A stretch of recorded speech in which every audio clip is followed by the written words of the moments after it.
Hey everybody, I am here at the beautiful Lake House restaurant, which is situated in the brand new W Hotel in downtown Bellevue, Washington. Now what's really exciting about this restaurant is they've been using Kangen water technology now for well over a year. And we're gonna go inside and check this place out, and we're gonna sit down and talk with Chef Jason Wilson, who is a James Beard award-winning chef. We're gonna talk to him about how they're implementing this technology and why it's so exciting. So let's go inside and check it out. And ultimately, what are we trying to do is we're trying to create a better experience for our guests, right? And that better experience can be dealt with or experienced through really, happy, healthy employees, through a really clean and safe environment, and through the best tasting products possible. So when you think about that, it's how do you deliver that? Is it all on using Kangen water? Well, probably not. But does it really aid in the process? I think it plays a really big part, and in some ways a pivotal part too. I mean, we have things from tea to washing our vegetables, to the cleanliness of our places in our kitchen, but also our front of the house. You look at that and you go, okay, that's really substantial and substantive. But then at the same time, we're able to say, well, if our employees are drinking Kangen water, we also are looking at as an added benefit. We know that, and they know that they're experiencing something that's just both healthier and better for them.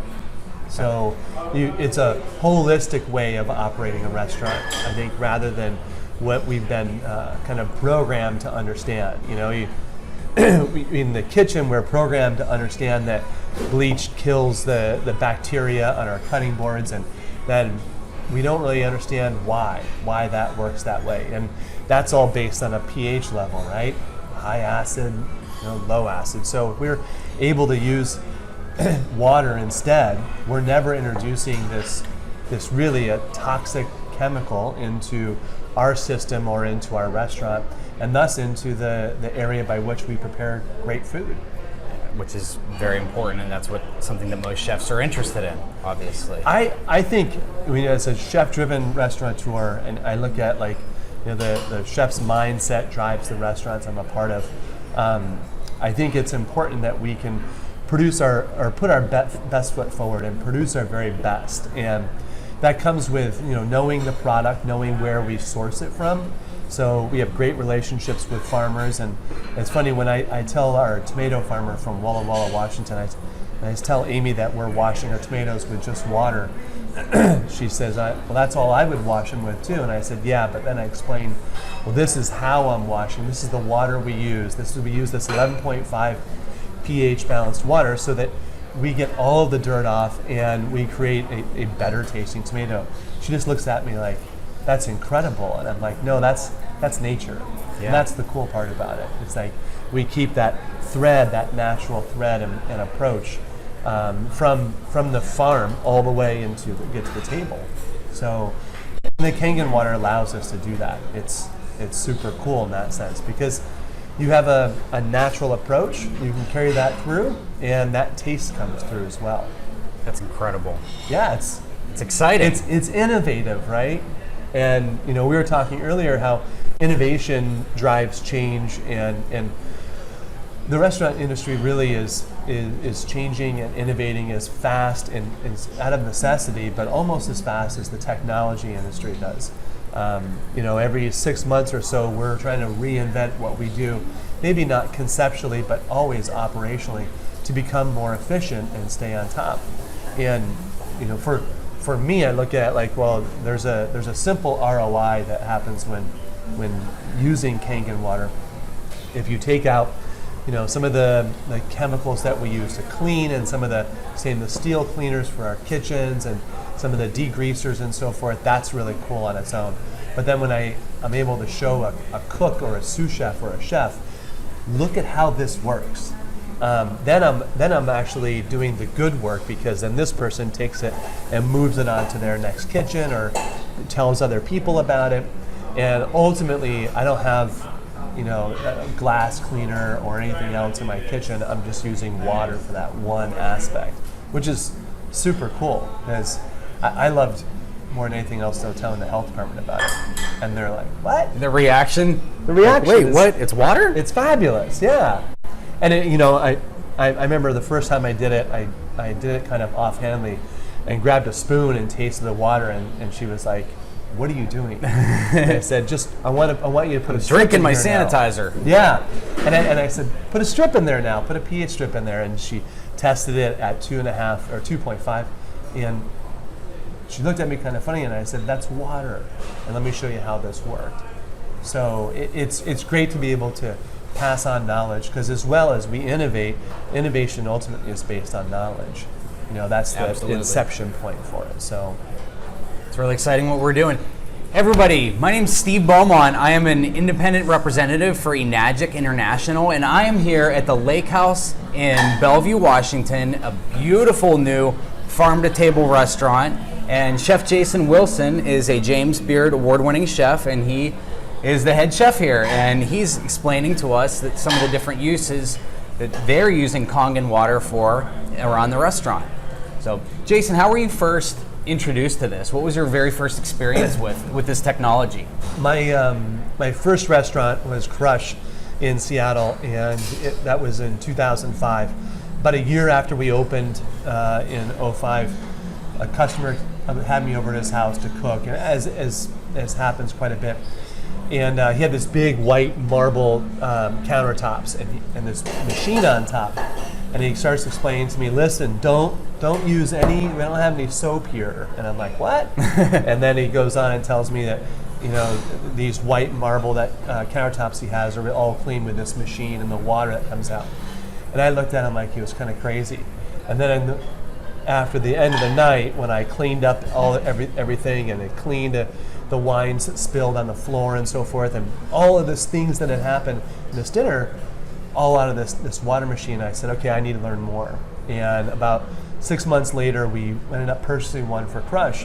That machine, we did all the cleaning with, we drank the water, we did tea with, we did coffee, press pot coffee services with it, and I was just like, this is really incredible. And my staff thought it was so cool because they didn't have that smell of, say, bleach and vinegar on the floors and all of these things that we clean with.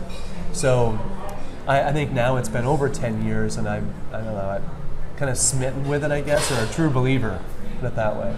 And I met you one night, and you actually spotted my water bottle and said, hey, is that Kangen water? And I said, yeah, you know about it?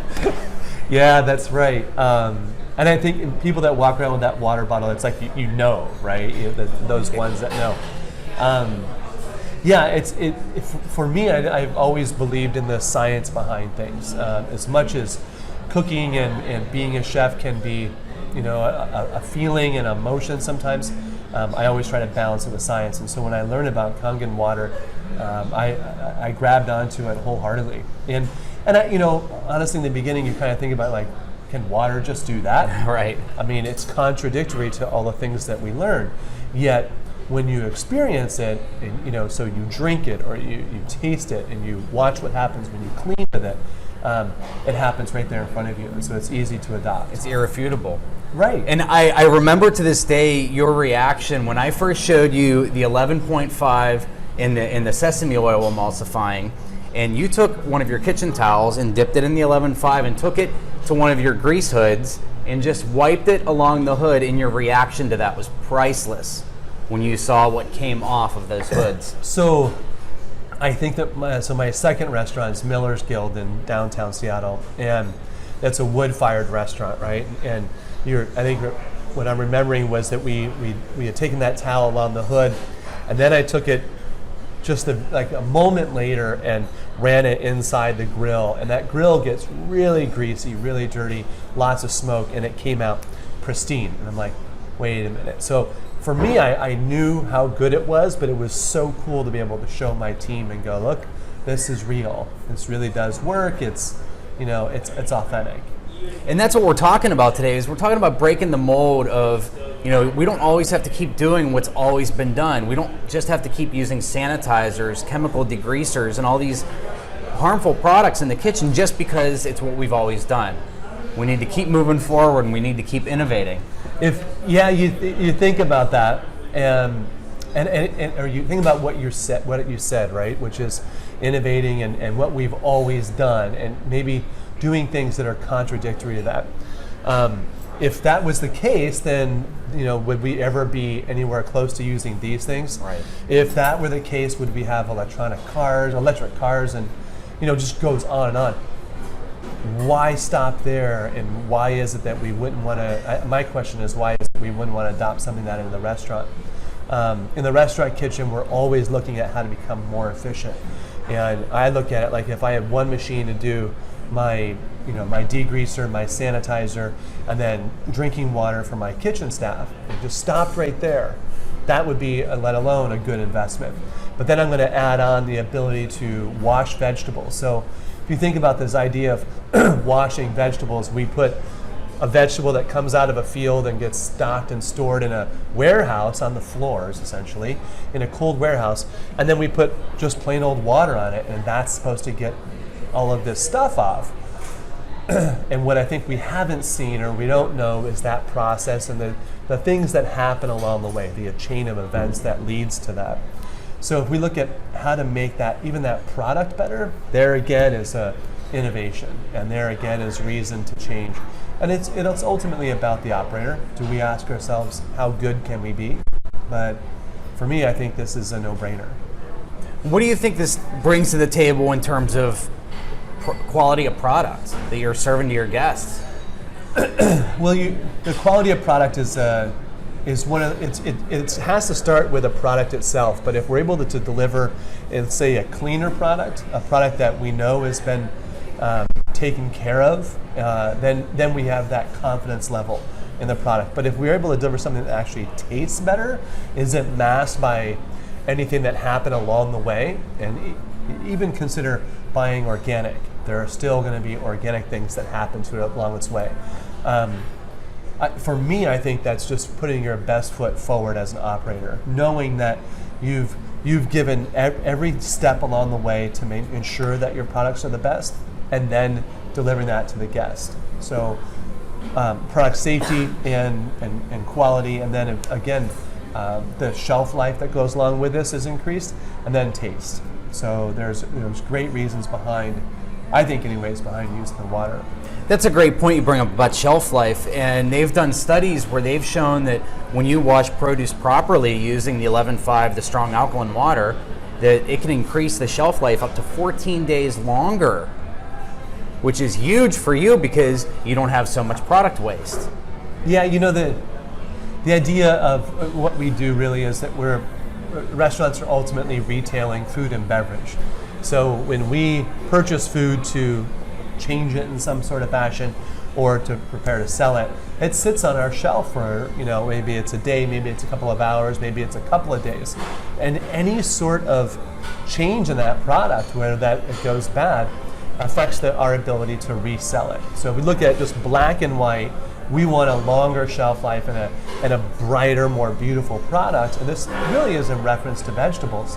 But we want that product to be better so that we're able to sell it at that premium that we want to sell it for.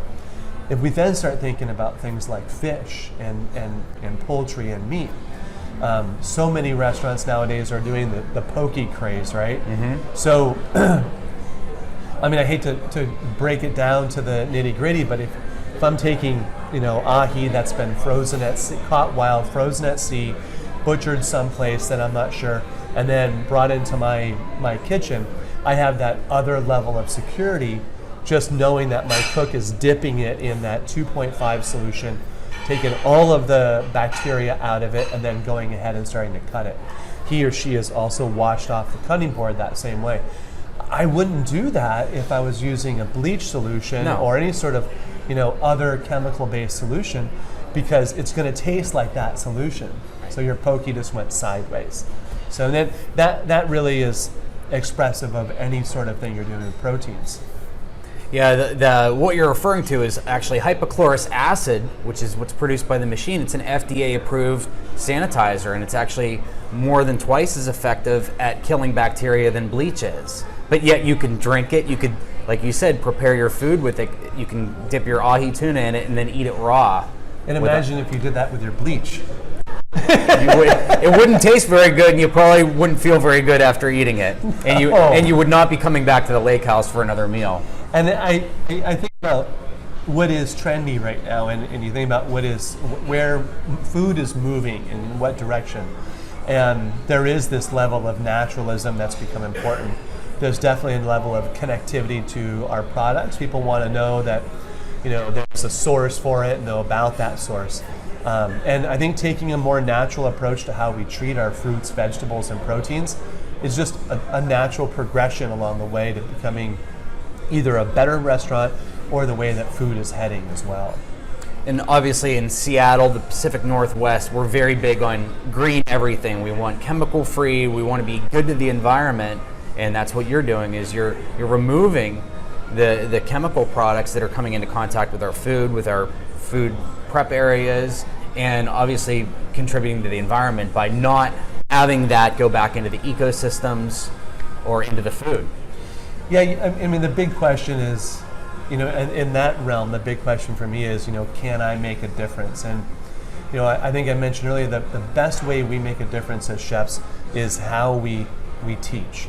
And so if I teach 25 people that this is a new way of doing it, 25 of those people may go out to their next position, or they may carry that forward or that message, but they also are going to tell other people. Just as diners tell people about great and not so great experiences in restaurants, it's all word of mouth, and that's the strongest word we can have. So the difference ultimately, while we have a smaller effect in that ability to not put chemicals down the drain and to be a greener operation, our greatest footprint is how we affect our employees and our team going out and talking about it more.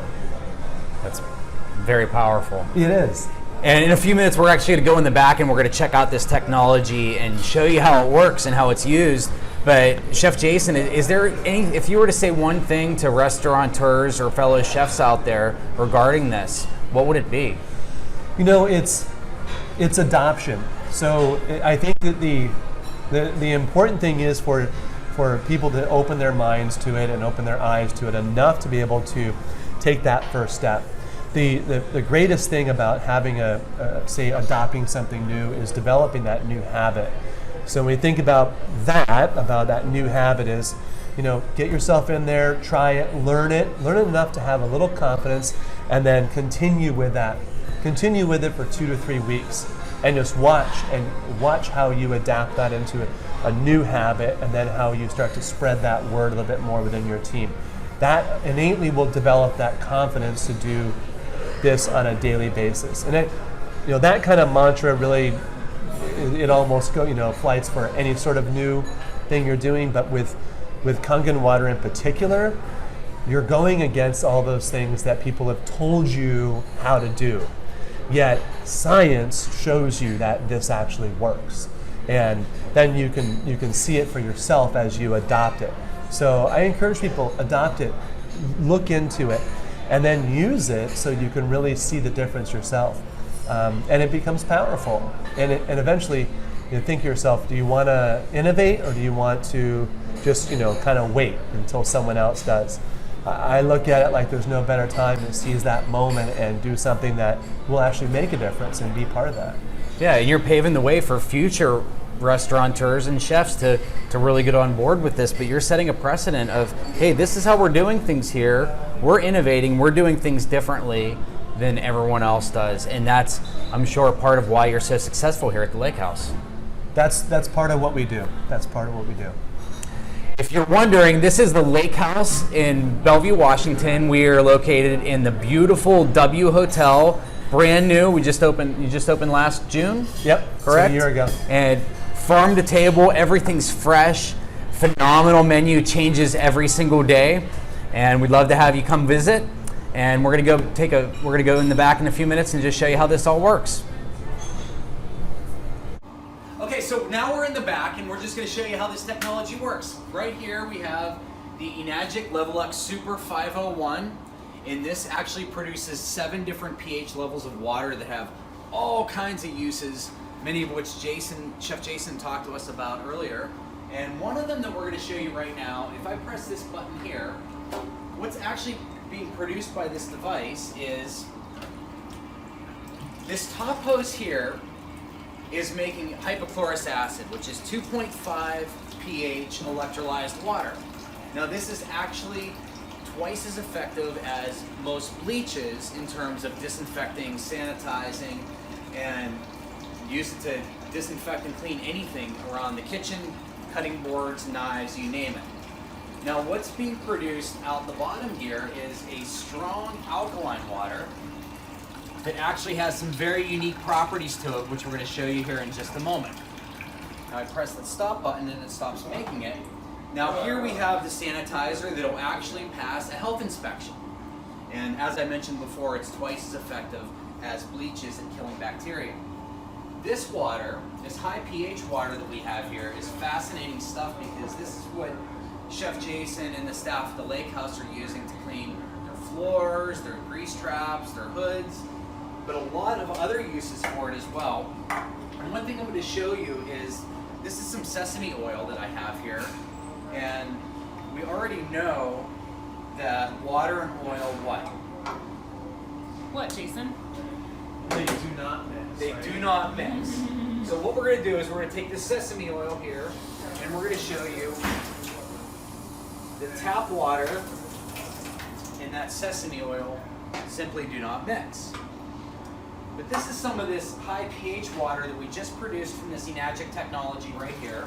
And I'm going to take some of this, and I am going to actually completely emulsify that sesame oil. Get this, with water that I can drink, completely non-toxic, which is amazing because if you come over here, Tristan, you're going to see that we have some tomatoes here, and we're going to actually wash these tomatoes on the right with this high pH water.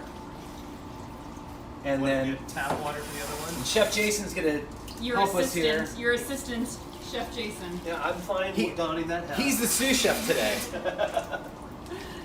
Okay, that's how we normally do it. We normally put it in tap water, or I shouldn't say we, but that's generally how speaking how people will wash the vegetables. And you can see there's just a little bit of discoloration or tinge in this water, but I mean it's just so faint. What happens in the other? But if you look at this one, and Tristan, if you can zoom in there, you can see that this water is already starting to turn yellow, and that it's extremely oily and greasy to the touch. And one thing that we don't realize is that tap water has chlorine, it has fluoride, it has over 200 chemicals in it, and these tomatoes are porous, just like human skin. So they're actually absorbing all the chemicals in our tap water.